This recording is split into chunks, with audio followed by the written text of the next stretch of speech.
Hello everyone, welcome to computer teaching career by Rakhi Choubey. इस video में हम लोग डिस्कस करेंगे जो सोशल साइंस के कैंडिडेट हैं जिन्होंने एसएसटी के लिए फॉर्म फिल किया है, उसको कौन सा सब्जेक्ट पढ़ना है। क्योंकि बहुत सारे कैंडिडेट हैं जो कन्फ्यूज़न में हैं और बहुत ज़्यादा कमेंट्स क्वेरी आते हैं, मेल भी आए हैं कि इस वजह से कि कन्फ्यूज़न में है कौन सा सब्जेक्ट पढ़ें और कौन सा नहीं पढ़े। तो इस पर हम लोग डिटेल में डिस्कस करेंगे।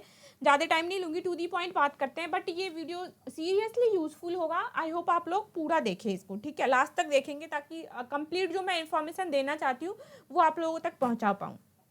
देखिए, ये जो है ना, ये हमारे पास बुलेटिन है।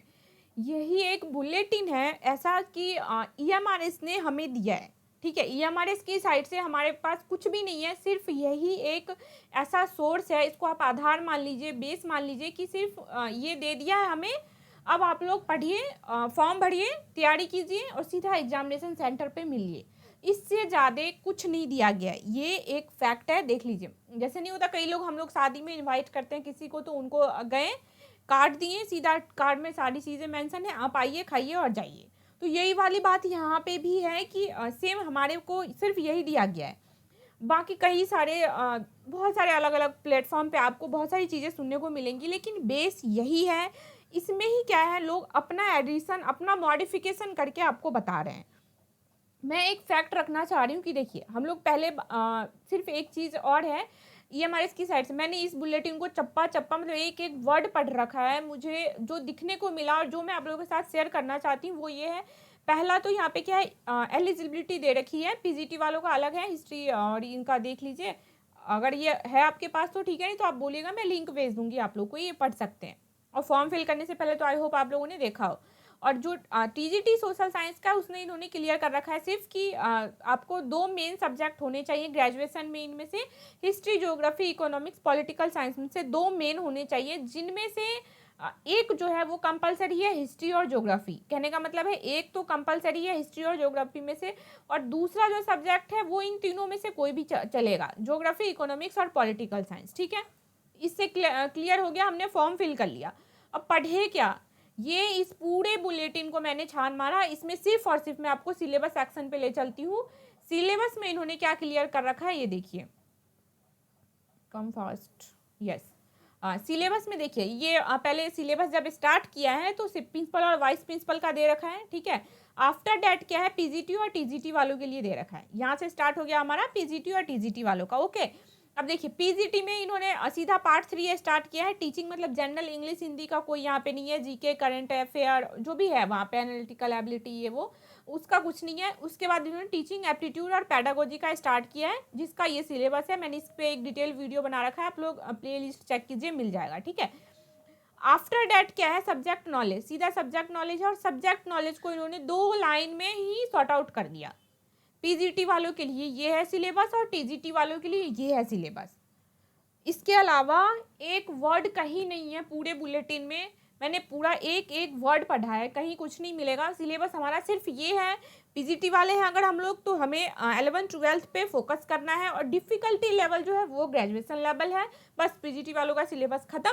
टीजीटी वालों के लिए कह रखा है कि क्लास 10th को हमें फॉलो करना है, मतलब 9-10 सीबीएसई का जो अनरिवाइज्ड सिलेबस है। और डिफ़िकल्टी लेवल क्या होगा, 12 तक का होगा, मतलब 11-12 को मान सकते हैं आप लोग डिफ़िकल्टी लेवल, ठीक है। सिर्फ यही सिलेबस है, इसके अलावा और कोई सिलेबस नहीं दिया गया है। पूरे इस बुलेटिन को मैंने पढ़ रखा है, सिर्फ यही है।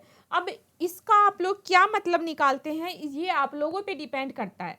अब इतना ही हो गया, जो ईएमआरएस की साइड से ऑफिशियली जो बताया गया है वो सिर्फ इतना ही है। अब तो हम अगर एज अ कैंडिडेट मैं फॉर्म फिल करती हूँ और ये 2 लाइन मुझे दे दिया जाए तो मैं क्या करूँगी। सेम इसी सिचुएशन में आप लोग हैं कि आप लोग क्या करोगे। तो मेरे अकॉर्डिंग जो बेस्ट है वो मैं अपना एक बार शेयर करती हूँ आप लोगों से। आप लोगों को ठीक लगे तो फॉलो कीजिए उसे, नहीं लगे तो आपको जो सही लगता है वो आप कीजिए, ठीक है। आप पे डिपेंड करता है वो। मेरे अकॉर्डिंग अगर हमने 4 सब्जेक्ट है हमारे पास, हिस्ट्री, ज्योग्राफी, पॉलिटिकल साइंस और इकोनॉमिक्स, तो जो भी हमारा सब्जेक्ट कॉम्बिनेशन है, ठीक है, मेरे अकॉर्डिंग कि मुझे उस पर ही फोकस करना चाहिए। अगर मैं रहती आप लोगों के जगह पे तो यही करती, क्योंकि मेरा सोशल साइंस सब्जेक्ट नहीं है। आप लोगों ने इंट्रो भी देखा होगा वीडियो का, मैं कंप्यूटर साइंस टीचर हूँ। तो मैंने सेम इसी सिचुएशन को मैं गुजरी हूँ। जब मैंने एग्ज़ाम दिया था हमारे पास भी क्या था, कोई सिलेबस नहीं था, कंप्यूटर साइंस वालों के लिए कोई सिलेबस नहीं था। अब जब वैसे एग्जाम में जहाँ पे हमारे पास सिलेबस ही नहीं हो ना, वो अथाह हो जाता है कि हमें क्या पढ़ना है क्या नहीं पढ़ना है, इसका कोई पता ही नहीं हमें।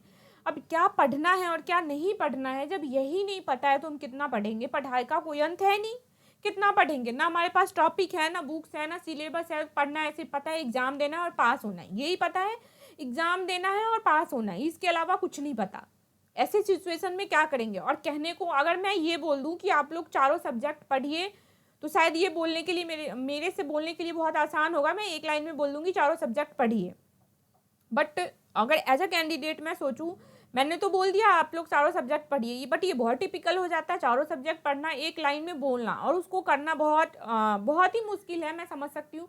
क्योंकि यार एक सब्जेक्ट को करने में तो इंसान की हालत ख़राब हो जाती है, और चार चार सब्जेक्ट को पैरेलली लेके चलना ये एक टिपिकल काम है, ठीक है। कई सारे स्टेट का जब एग्ज़ाम होता है तो वो क्या करते हैं, क्लियर कर देते हैं कि लाइक सिर्फ जो उनका चूजेबल सब्जेक्ट है उनसे आएगा, या फिर वेटेज होगा इसी सब्जेक्ट का इतना, उसके अकॉर्डिंग करना है। यहाँ पे ईएमआरएस की साइड से कोई ऑफिशियली नहीं स्टेटमेंट है। इसका मतलब हम लोगों को क्या करना है, वो एजम्पशन वाली बात होती है ना, प्रोबेबिलिटी लेके चलनी है। मर्जी है जो एग्जामिनर क्वेश्चन सेट करेगा, क्वेश्चन सेटर की मर्जी है, वो चाहे तो वो चारों सब्जेक्ट की दे सकता है, और वो चाहे तो वो पार्टिकुलर जिस सब्जेक्ट को हमने चूज किया उसकी दे सकता है। हम लोग किसी चीज़ के लिए क्लेम नहीं कर सकते। अब बात ये होता है कि अगर हम लोग दो सब्जेक्ट को ही पढ़ के जाते हैं और वहाँ पे अगर चारों सब्जेक्ट से पेपर आए तो ऑब्वियसली नर्वस हो जाएंगे, क्योंकि वेटेज क्या पता ज़्यादा हो, हम नहीं कर पाए, अटेम्प्ट नहीं कर पाए, तो इस केस में क्या करना है। और या फिर अगर चारों पढ़ने के केस में क्या होता है कि प्रेशराइज हो गए, ये भी पढ़ना है, वो भी पढ़ना है, वो भी पढ़ना है, ये भी करना है, वो भी करना है, और इस चक्कर में क्या हुआ, ना ही तो इधर के ना ही उधर के, ना ही ये दो सब्जेक्ट पे हमारा कमांड अच्छा हो पाया, और वो जो बाकी के एक्स्ट्रा दो हैं जिनसे हमें हमारा सब्जेक्ट ही नहीं है, वो भी वैसा ही बन, मतलब हलवा मैसअप हो गया सारा, कि क्या पढ़े क्या नहीं पढ़े, खिचड़ी बन गई माइंड में पूरी। हाँ, तो मेरे अकॉर्डिंग जो बेस्ट है वो ये है कि क्या करना है आपको। मैंने केबीएस और एनबीएस में किसको फॉलो करना है उसका भी एक वीडियो बनाया था, वो बहुत ही यूजफुल है, मुझे ऐसा लगता है। आप लोग अगर नहीं देखें तो प्लेलिस्ट में जाके उसको देखिए, वो सच में बेनिफिशियल होगा। उसके बाद ये इसलिए बेनिफिशियल होगा कि मेरा जो सजेशन है आप लोगों के लिए वो ये कि आप लोग फॉलो कीजिए, जिस भी स्टेट से आप लोग बिलोंग करते हैं ना, उस स्टेट में देखिए आपके लिए सोशल साइंस का क्या क्राइटेरिया है, ठीक है।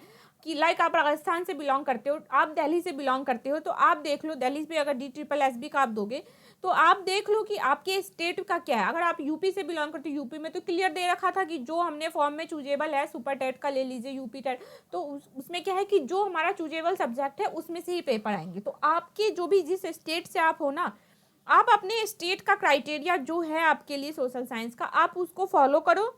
इससे क्या बेनिफिट है, देखिए अगर हमारे स्टेट में चारों ही आते हैं तो अच्छा है, फिर चारों ही पढ़ना है, कोई चांस नहीं है, हमारे पास कोई ऑप्शन ही नहीं है। और अगर आपके स्टेट वाले एग्जाम में सिर्फ दो ही आते हैं तो दो पे हम इतना अच्छा कमांड बना लेंगे कि इन केस अगर ये हमारा इसमें नहीं हुआ हमारा, तो एटलीस्ट हम इस चीज़ के लिए सिक्योर हो जाएंगे कि कहीं ना कहीं हमें हमारे स्टेट में गवर्नमेंट जॉब तो मिल जाएगा।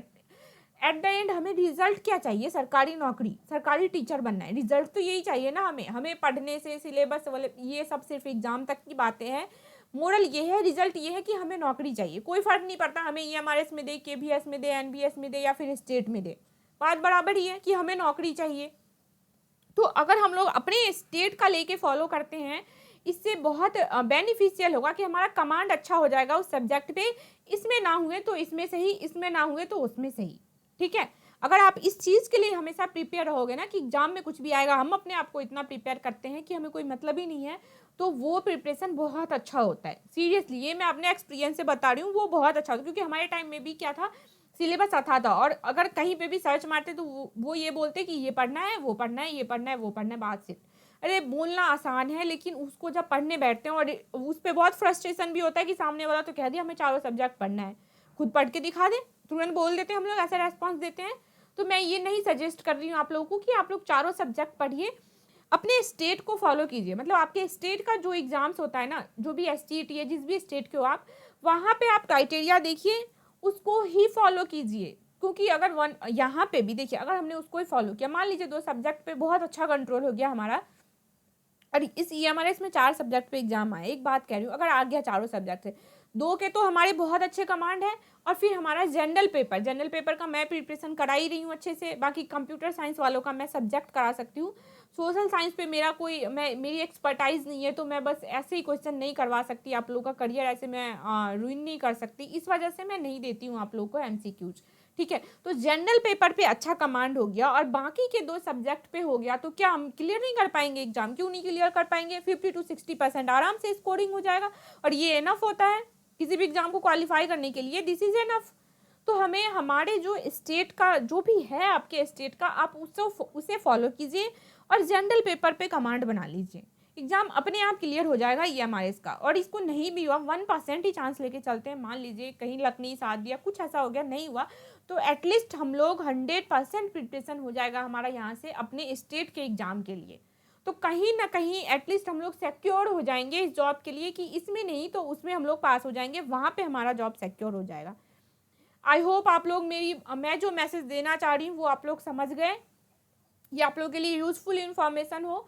और अगर कोई और भी क्वेरी है तो आप लोग कमेंट कीजिए, मैं उसका मतलब कोशिश करूँगी उस क्वेरी को सॉल्व करने का। ठीक है, और बाकी प्लेलिस्ट फॉलो करते रहिए, चेक करते रहिए, क्योंकि मैं जनरली बहुत सारे वीडियोज़, क्वेश्चन, एमसीक्यूज लाती रहती हूँ, तो उसको फॉलो कीजिए। और वो बिल्कुल अच्छे एमसीक्यूज होते हैं। अगर वो क्वेश्चन डायरेक्ट नहीं आए एग्जाम में तो उस पैटर्न के जरूर आते हैं, और अगर हमने पैटर्न पे हमारा कमांड हो गया ना, तो कोई भी क्वेश्चन हम मिस नहीं करते एग्जाम को। ठीक है, चलिए ऑल द बेस्ट, प्रिपरेशन कीजिए आप लोग, और आपकी मर्जी। अब आप देख लीजिए कि आपको किसे फॉलो करना है। अगर मेरी बात सही लग रही है, आप लोग अगर एग्री करते हैं, तो आप इसे फॉलो कीजिए, डेफिनेटली ये वर्क करेगा।